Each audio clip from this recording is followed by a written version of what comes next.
Good day. It's Ellen from Plungers Interiors. I just want to say Happy New Year to everybody because it is January 7th, I think.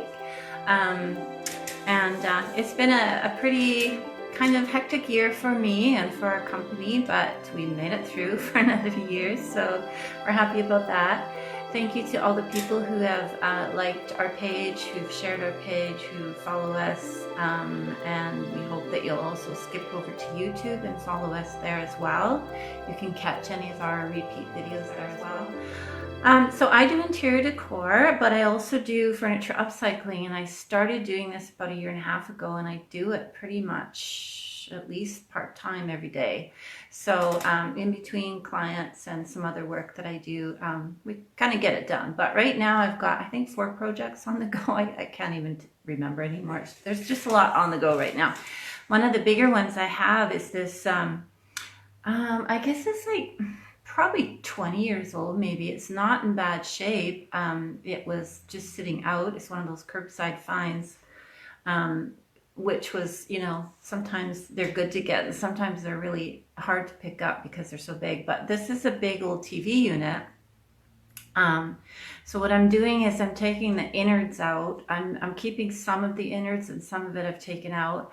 And I'm going to be putting a long closet bar inside, attaching that to the walls, and then making it into an armoire because the bottom has some really nice shelving, and I think it would maybe even handle a couple of small baskets or whatnot. There's kind of a little platform inside too that might be able to hold shoes or something. I'll show you that in a minute.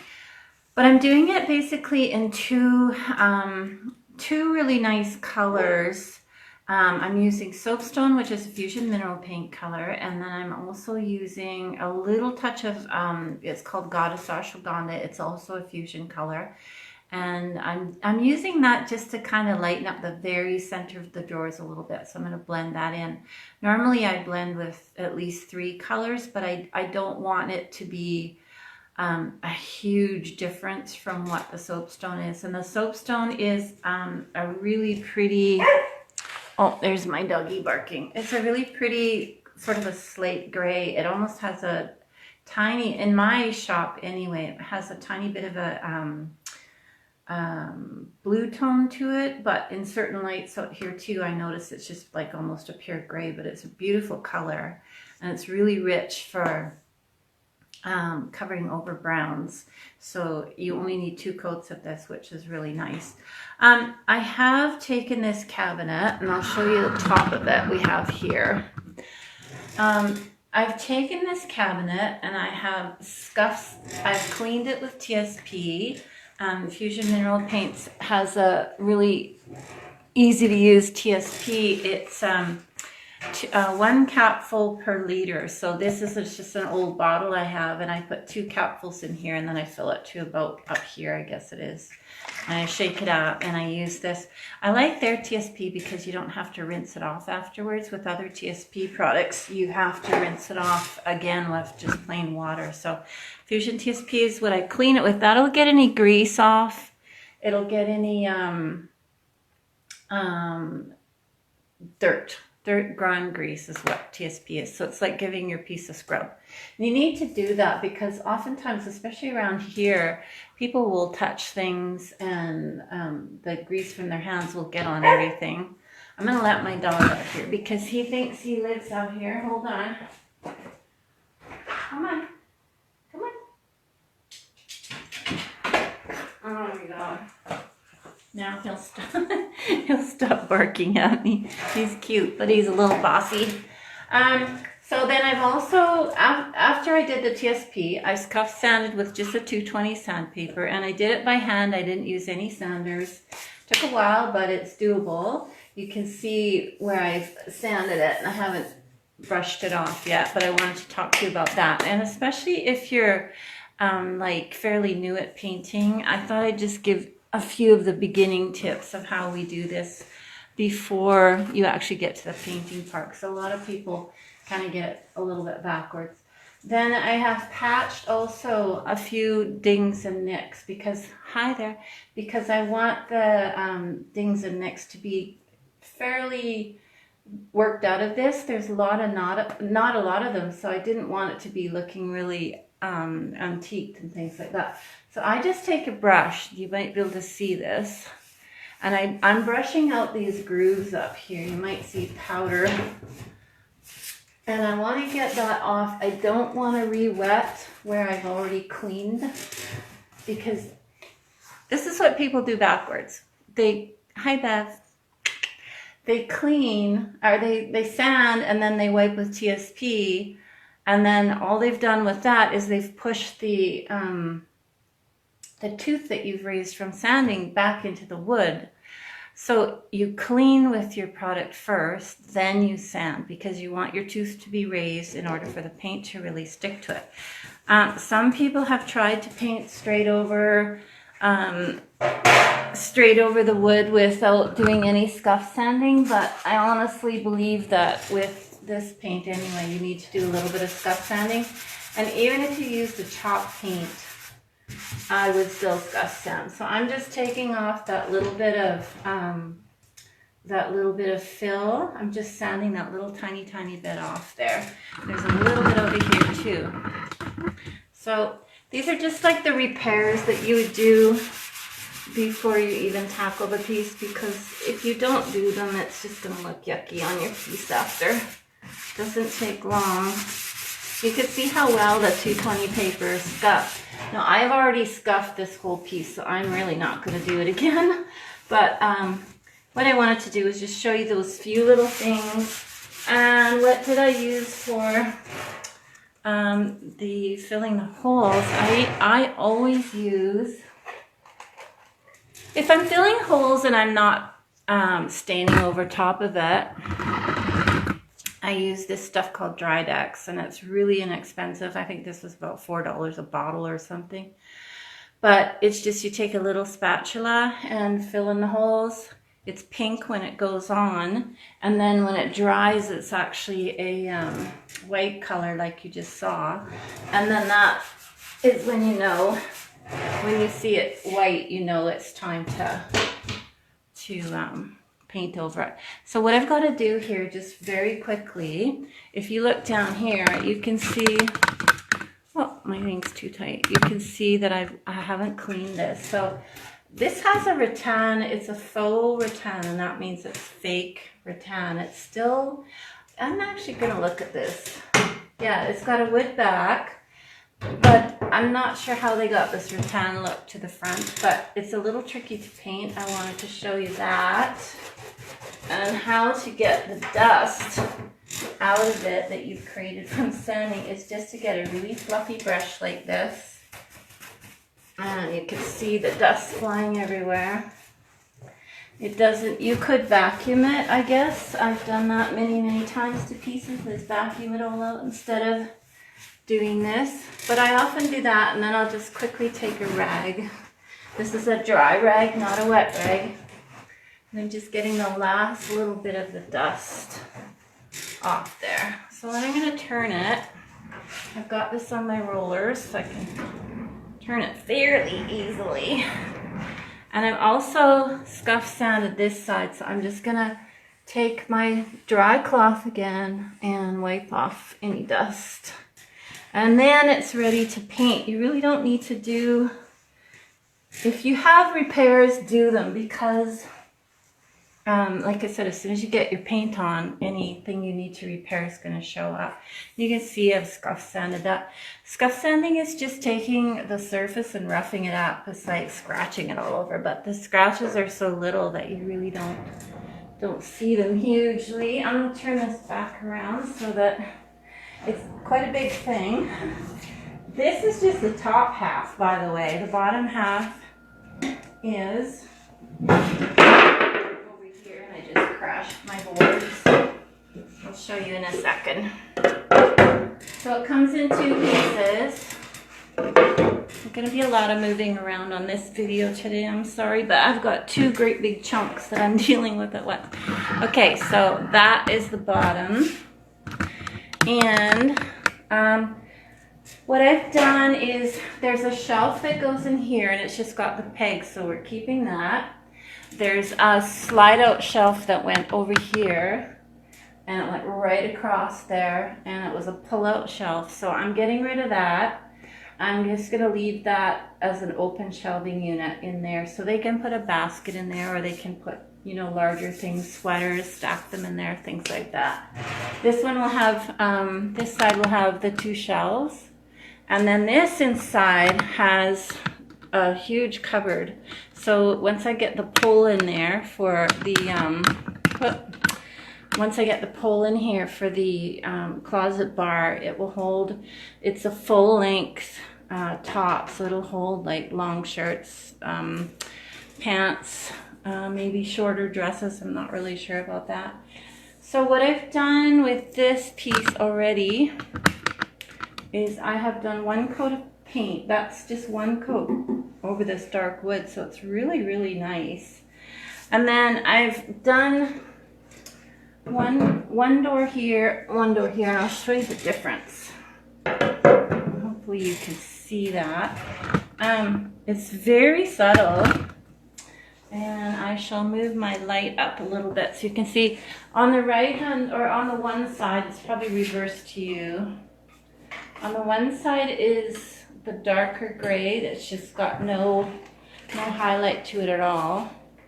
And on the other side, it has a little bit of highlight. So I don't want to make it so it's really super blended. I will have this piece up for sale, and I'm doing it to sell quickly, so I'm not making it too fancy.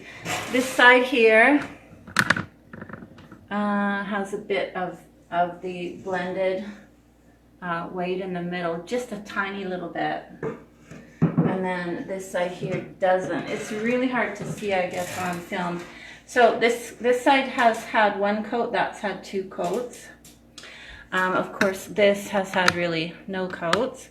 But I want to show you how I paint this rattan, and it's really the easiest way to paint this faux rattan is to get a can of spray bottle out, and your spray prep, which is the like the primer prep spray can, and just spray it.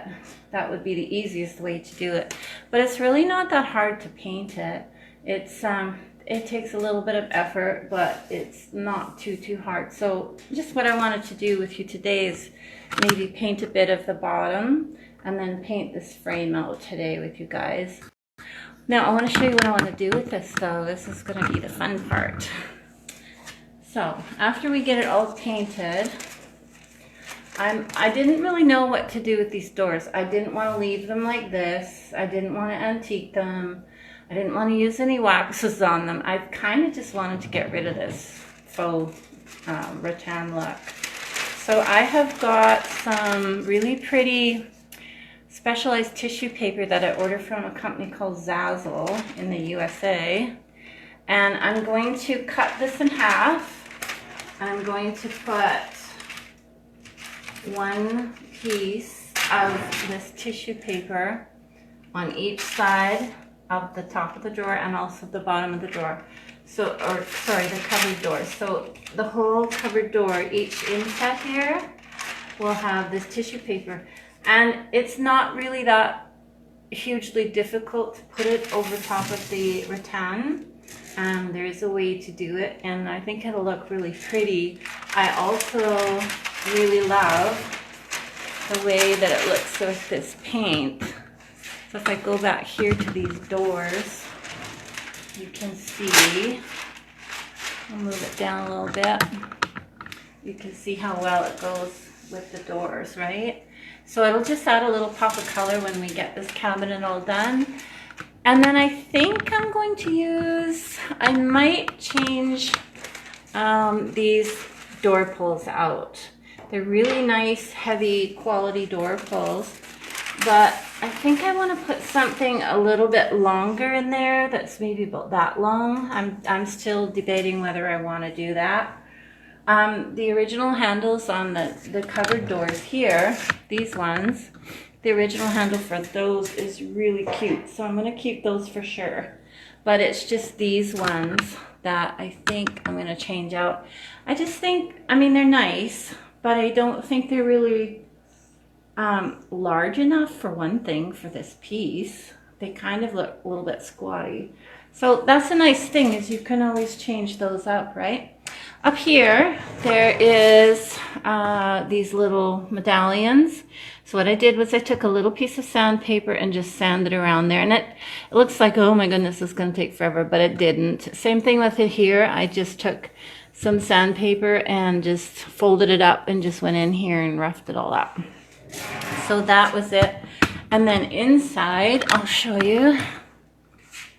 The back is off because the back has to be replaced, because the back, of course, has the big vent holes in it for the TV unit that used to be in there. That's the shelf that I'm going to leave in there. I'm just going to restain it and clean it up. I'm not painting any of the inside, none of it. And I generally don't unless it really is a disaster on the inside. Like, I'll show you quickly. This blue dresser that I'm not quite finished with was an absolute disaster. So I did do a lot of work on that one on the inside. But this one's really tidy on the inside, so I don't really need to do too much there. So where to start? I think we'll start finishing painting these out. So I'm gonna actually get on the floor. I'm gonna get my paint. When you're painting this faux rattan stuff, it's mildly tricky, I guess. You have to, I don't know if that's low enough. You have to just kind of punch the paint into the piece, because there's so many little grooves mixing. But with the rattan stuff, it's just a matter of keeping on dabbing it into the piece, really is all it is. And you just keep working it in and working it in, and it probably will take 2 coats to cover it, but I'm not too concerned about 2 coats. This is actually only 1 coat that I have on here right now. So it actually, it's covered really, really well. It's beautiful.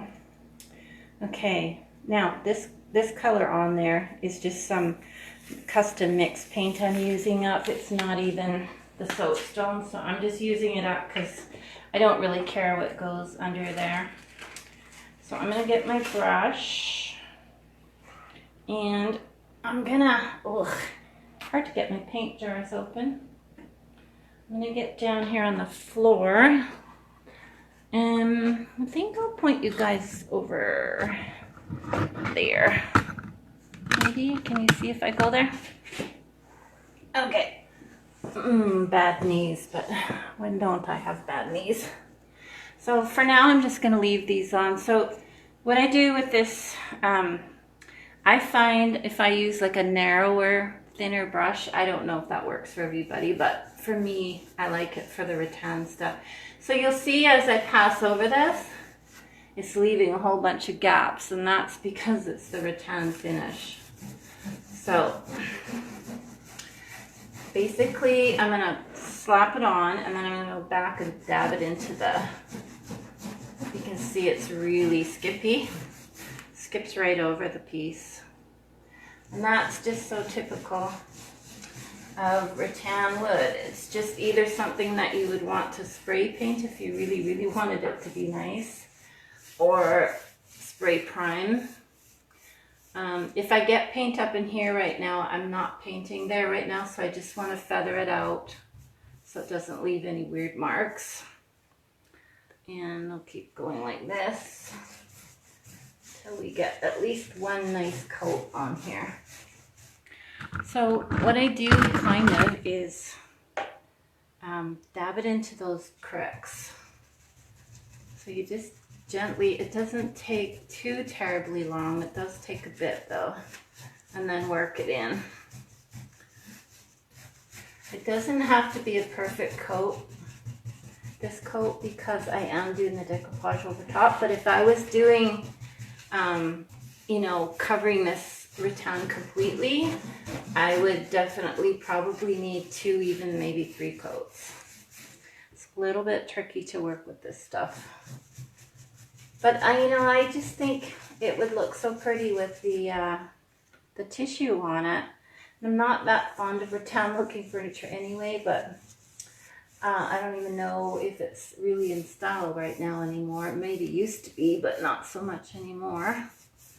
So I want this to kind of have a little punch of decor to it instead of just a plain old piece. I actually have a little hall table that would go with this really well. Hall table and mirror. I might paint the same. So it's just going back and forth, opposite directions, filling in the gaps. Just getting a decent coat on here. And honestly, I probably don't even need to paint it in order to do the decoupage. But sometimes with decoupage, when you get your paper, and if you have any of the really creamy or white colors, and you put it over the dark, it changes it, once it's wet, it changes it to a really dark color in the back. So I kind of wanted to lighten it up a little bit, although this blue isn't that light, is it? But it'll be okay. It'll be fine. And I also just wanted to show you how I do rattan stuff. So that covered a first coat pretty darn good, I think. So I'm going to switch away from there. Some of this stuff that I do on camera, and then a lot of it I do off camera, and then I come back for a second session where I do way more on camera, and then we go off camera again and we do a third session where it's all about the finishing. So I'm going to start painting this out here, and I want it to be as clear as can be. Okay, so I'm going to start up here. This is a Soapstone from Fusion Mineral Paint. That's a really, really pretty color. You can see the difference, hey? That's the Soapstone, and that's my other old custom color I was trying to use up.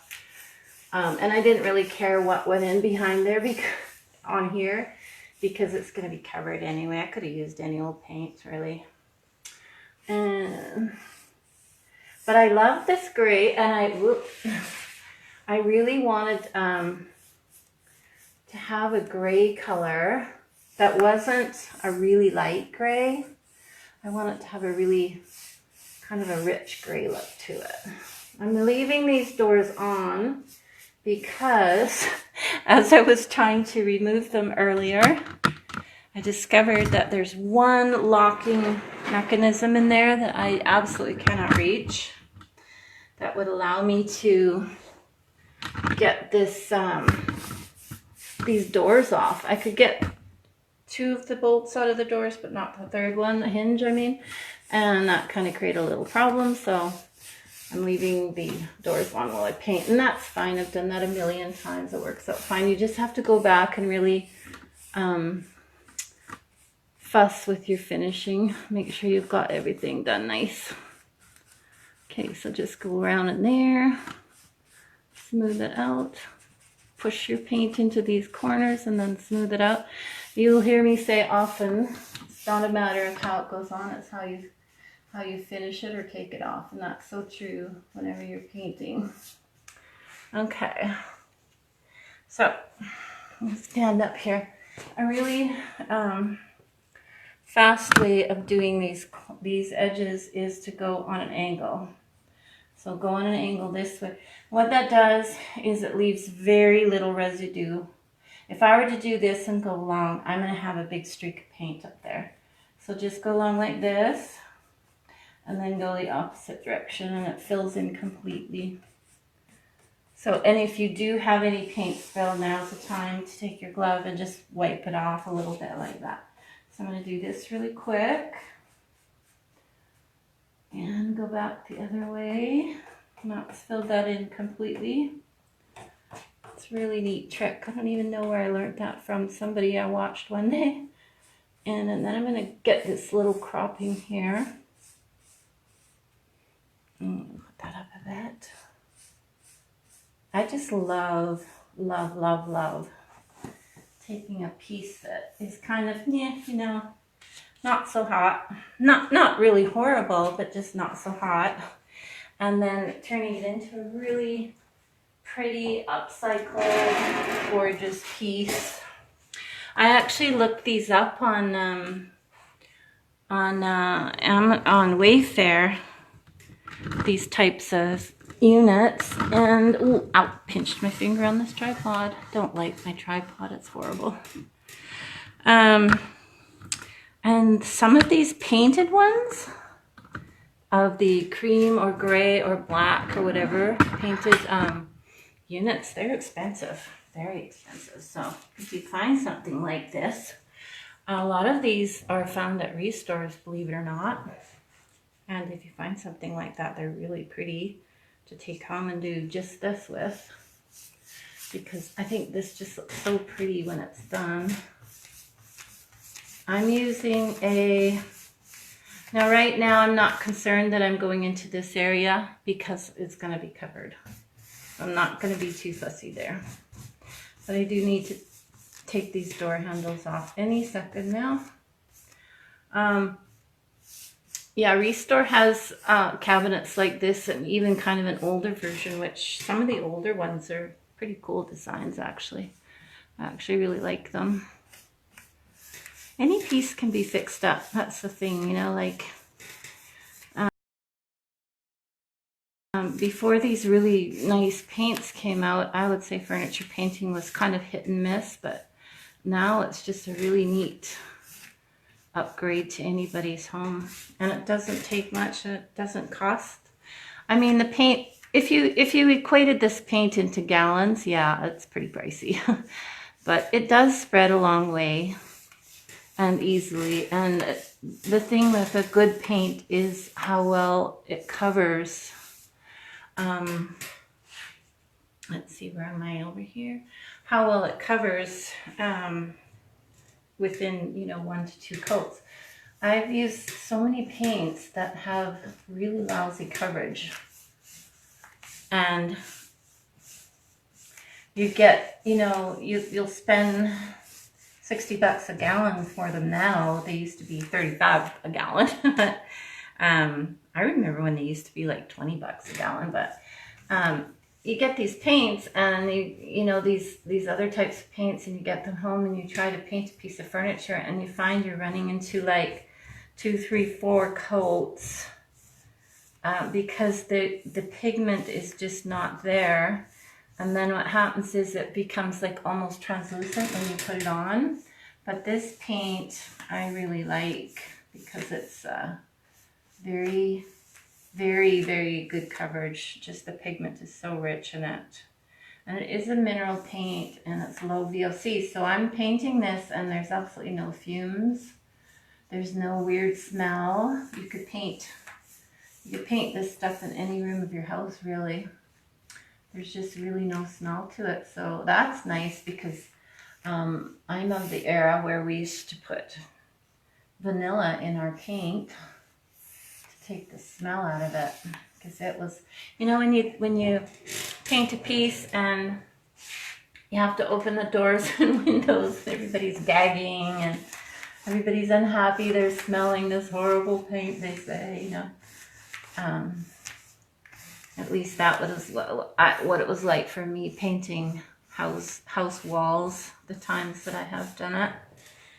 Okay, I need to take this door off, because if I don't, I'm going to get it all over my stuff. So where is my drill? And just a sec. I'll be back. When you take off your hardware from any of your pieces, be sure to put it all in one container, like everything, every screw, every screw, every piece of hardware you take off, put it in one container, and then it's all there, and nothing gets lost. There we go. That didn't take much. Okay, that's going in my hardware bin. That's that. Okay, so now I can paint these doors. And I'm going to pull you over here. Like so. So I'm just going to go up and down the side here. And again, I would do these on an angle, just like that, one direction, and then go back the opposite direction, and it just covers any little thing you missed right in. We'll go up here. Now, here's something. So where I had these handles, I didn't scuff sand. So if I try to paint over these, I'm going to shut this light off because it kind of blinds me a little bit, or move it maybe. There, okay. I didn't sand where those handles are because the handles were in the road. So if I don't sand it now, the paint's not going to adhere. So I'm just taking my 220 and very gently, without getting into my fresh paint. That's all it takes, is that little bit of sanding. And then I'll take my rag and wipe it off, and wipe all the dirt down there off, and then it's ready for sanding. And same thing with this one. That was the only part that I hadn't scuff sanded. It probably should have had TSP on it first, just to get any greasy gunk off there, but oh well, life is not perfect, right? Okay, so let's go back here. And if you have any questions, let me know. And I might not be able to answer them as I go along, but I will answer them after. When I started doing these videos last spring, I was hoping to hit 200 followers by the new year, and I'm sitting right at 199. So for me, that's a big thing. I know other people have tens of thousands, but one day we'll be there. But I'm just really happy to have 199 people that follow our site. And that's awesome. So if you have friends who like decor or furniture or painting or upcycling furniture, then pass our Facebook page along to them. It'd be nice. Okay. All right. So I'm gonna open this door and do just the inside up. Now these doors here, they don't connect, like they don't butt right up against each other. So I'm not worried about painting the edges of them right now. If they were the kind of cabinets where they butted right up against each other, then I have to be careful how much paint I put in there, because sometimes it can cause it to stick your doors together. So just be careful, and always look here to make sure there's some bit of a gap there. Mostly times with cabinets there will be, even a fraction of a little gap there. So I'm gonna do this cupboard here, and once again I'm gonna go, I've got a lot of paint on here, so I'm gonna get some off on this edge first. I'm gonna go this way on an angle. Do you see that? On an angle.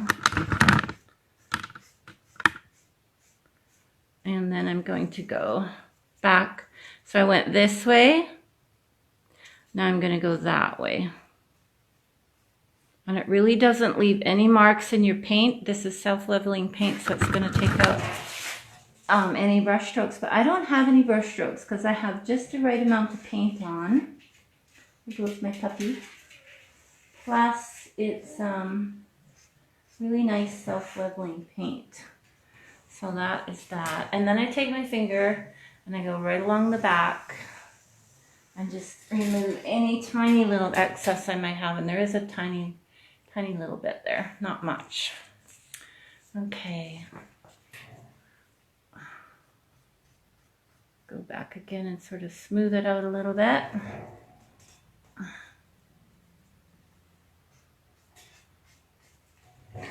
Okay, so I can pretty much safely close that door.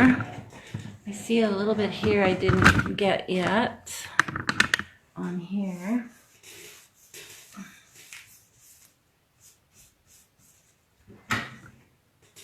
Whoops. If you have any ideas for colors for the handles, let me know, because I was thinking of silver on this one. I'm not really sure. I generally, for painting handles, I generally clean them with TSP because naturally old handles have always been touched and they are always kind of greasy gooey. And then I spray them with Rust-Oleum paint, and I absolutely love Rust-Oleum paint. See, that's starting to look pretty good already, isn't it? Much better. I love the Rust-Oleum spray paints because, especially the hammered metal ones, they leave a little bit of a bumpy texture to them, but what it does is if you've got, you know, kind of old crusty handles or not very nice handles, it leaves them just looking so cute, like a little bit of texture to them, but it's like an antique texture. So I really like the Rust-Oleum for that. And I'm gonna go in here. I'm gonna get down on my little sponge pad again to protect my knees. It's kind of hard on my knees. I'm getting old. Getting old, I am. Okay, what are we seeing here? Okay, so you can sure see the difference between my old paint I'm using up and my, can you see my puppy in the back? That little white blob is my puppy. You can sure see the difference in color between my old blue that I'm using up, and this soapstone. Really pretty.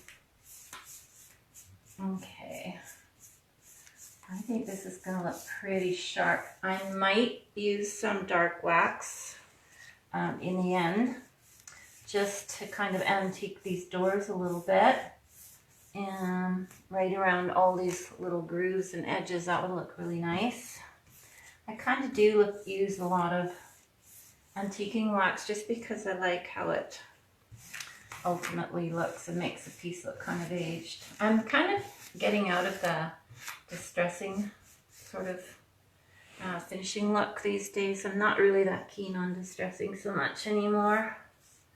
I used to really like it, but now it's, I don't know, to me it just looks too kind of junky, and if I'm going to paint it nice, I want it to look nice, right? Okay,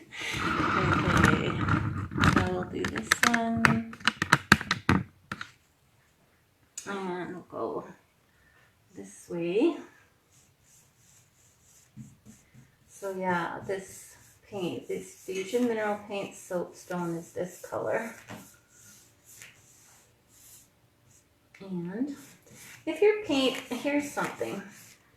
If you get a can of, or a jar of this paint and you find it's like almost a thick pudding, jello pudding consistency, add a little bit of water.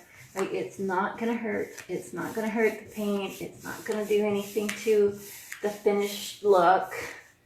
But it makes it go on so much nicer and with so much less hassle. This paint I'm using right now, I have added about 1/5 the amount of water to it again, and really stirred it in well. You have to really stir it in well. And I have no trouble with the color or the coverage or anything. And then you really do need to stir it in well, because if you don't, you might be missing some of the nice color, the rich pigment that's on the bottom of the piece, or of the bottom of the jar, because the pigment kind of settles to the bottom all the time. So that's the first coat, and I might as well do this while I'm here. The first coat of any painting, I don't care if it's houses, if it's walls, if it's cars, anything, the first coat is gonna look terrible. So you really need to not stress that your first coat looks kind of ridiculous. It's going to be blotchy, streaky. As long as you've covered everything, you can just let the paint sit and give it a second coat. And if it's a dark color like this, you could probably only get away with 2 coats. If it's a light color, you might need to do 3 coats. I find that with the lighter whites and creams, it's always 3 coats. So I just know that going into a piece. Colors like Casement, which is a pure white, are 4 to 5 coats, believe it or not, if you're doing it over dark. And I did a table recently, you can see it posted. It's a white table that I did for a lady, and that was 5 coats and 2 coats of primer. So, okay, what do we think, guys? That's the, I'll back it up a bit. That's the piece now. And I think once we get this paper on, I'm going to try it again. I have a bit of paint on my hands, so I've got to be careful, but I think this paper is going to look really pretty. Right? If it goes on these doors like that. Yeah, that's going to look really nice, isn't it? I actually like it better against this gray than I do against this blue. Against the gray, it looks even better to me. So that is super cool. Okay, I just want to show you a little bit about blending. Maybe you can see it a bit better now. Hold on. I don't know if you'll be able to see it. Kind of hard to tell, isn't it? Let me move this light a little bit. Hold on. Okay, I'm not sure if you can tell the difference from side to side, but I've got these 2 cupboard doors. So this door is just plain gray, and this door has a little bit of a white, tiny little bit of a white. I think I'm going to lighten it up a little bit more, but I don't want to lighten it too much because I don't want it to look dramatically different from the from this door, which, whoops, this door is just plain gray, and this one has a little bit of the white. So yeah, I think, I'm not sure which one I like better actually, but I think I will blend it a bit. You can just barely notice the difference, right?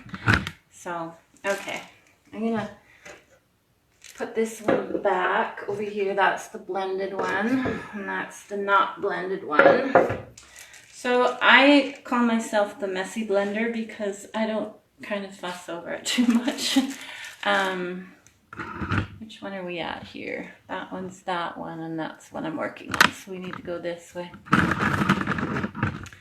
I kind of just get it on, and then I sort of swoosh it out. So what you need for blending, let me cross over here and get my brush.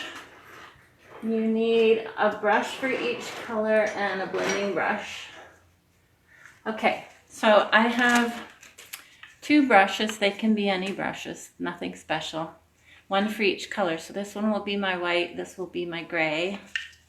And this is just a plain old Bennett brand professional chalk oval. It's super fluffy and it's dry. So then you also need a rag to wipe your, as you're blending with your dry brush, you wipe it onto your cloth in between, if you can remember, and half the time I don't remember, so bear with me. But it really works for blending, because when you get your wet paints on, then you blend out the color with this. You give it a little dab, dry it, and then you do the whole process again. I'm trying to get a good shot here of this, and it's really hard because it's kind of crowded here. Is that any better? Maybe? Not really. So this is the one we're doing, so let me go focus mostly on that. Okay, so this has one coat. So the first thing I want to do is I'm going to start from the top and go down. So I'm going to spritz it with water. This is just to give your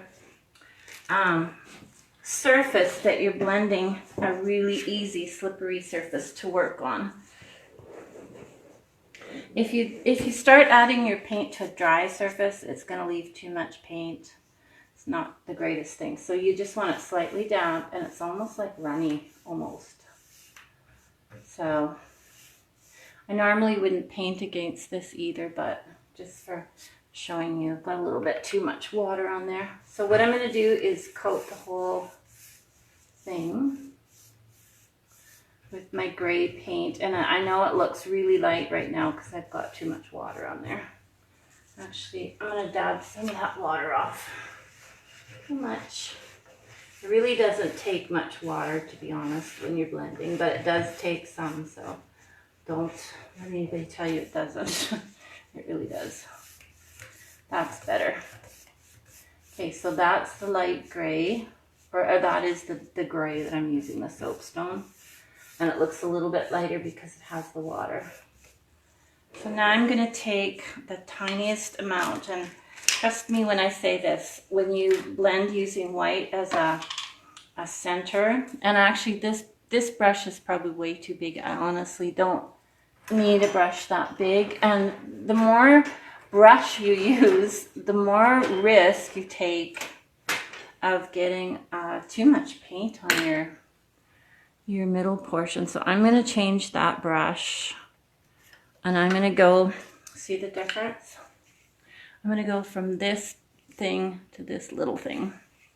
So I'm going to dip my paint in the ashwagandha, and I'm going to go right through the middle. I don't want much. Now that is not called blending. That's just called putting paint on. Then you take your dry brush, this one, and you start pulling the colors together. You go down and up. You can go along the side. There's still a little bit too much paint on there. Or I mean water on there. So what I want to do is I want to add a little bit more dark to these corners. So I'm going to just put a little bit on here, and like that, and a little bit in there. And I'm going to blend them again. You go from side to side. First, you get your center blended. It doesn't have to be perfect, and then you fix your tops and your sides, and then you go once more across the middle. That's how I do it. I mean, you can watch people do it 50 different ways, and it all works, so I wouldn't worry about it. One little spritz. We'll do less water this time. That would be really helpful.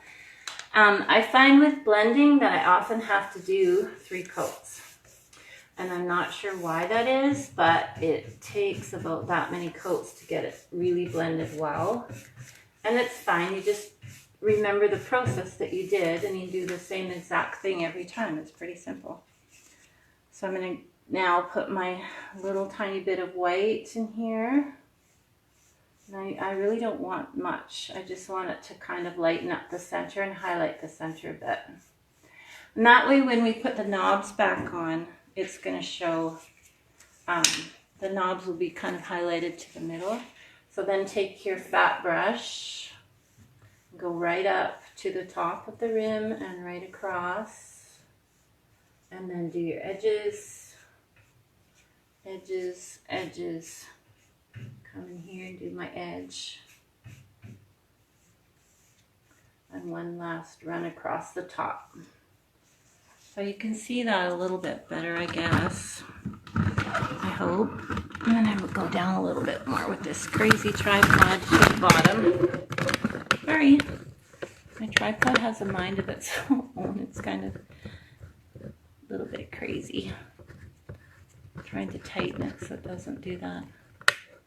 Okay, one more here. That's What's on my wish list is a brand new tripod, actually, with wheels too. Okay, so put a little bit of water, tiny bit. Put our gray on. And this gray will dry dark again. You can do this with the doors right on the piece, except the only thing with that is just really be careful to paint out your edges after. Just like I did with the upper cabinets, go in and make sure everything's tickety-boo after. Okay, and a little bit of white in the middle. Oh, I got too much white. So try to put, like, you know, the same amount in each time. That might be a bit more than the others, but then my dry brush, my blending brush, go up and across and get these edges and this edge. This edge. Now, I'm not usually that close to the floor, which is making it kind of tricky to get to everything, but so that's the blended.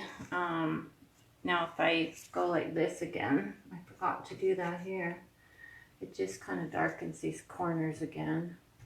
But I'm not worried about that because, you know, really honestly, if I use a bit of dark wax on this in the end, I can hone that blended look with dark wax and the corners darker however I want it. Now you notice I'm going over the second cupboard door again. That's because the paint hasn't dried yet because there is a little bit of water on it. So that will dry like that one. That one looks darker only because it's dry. Now, if it dried this light, then I would have to go back and redo it. But I know it's going to dry about that dark. You can see it's darker here around the edge, lighter in the middle. And that's exactly what that one looked like before it dried too. So that is the cupboard doors. So I think I'm going to leave it there. And we got a lot done. We got that another coat, we got the whole front done. The sides are going to be done exactly the same way, except there's no faux rattan stuff in there. So I'm going to paint out the sides and I'm going to give this all a second coat, and then the next time I see you I will come on and we will do the I'll do the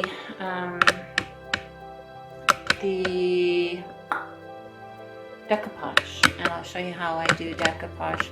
Decoupage is a little bit tricky, but it's there's kind of a method to the madness, and if you figure out that sort of method, I think you'll be okay. So thanks for joining me, guys. We'll talk to you next time, and be sure to share, send this to your friends or anybody that you know that wants to learn to paint a little bit, and follow us, and also follow us on YouTube. You'll find us there under Flandrance Interior. So we'll see you next time. Bye.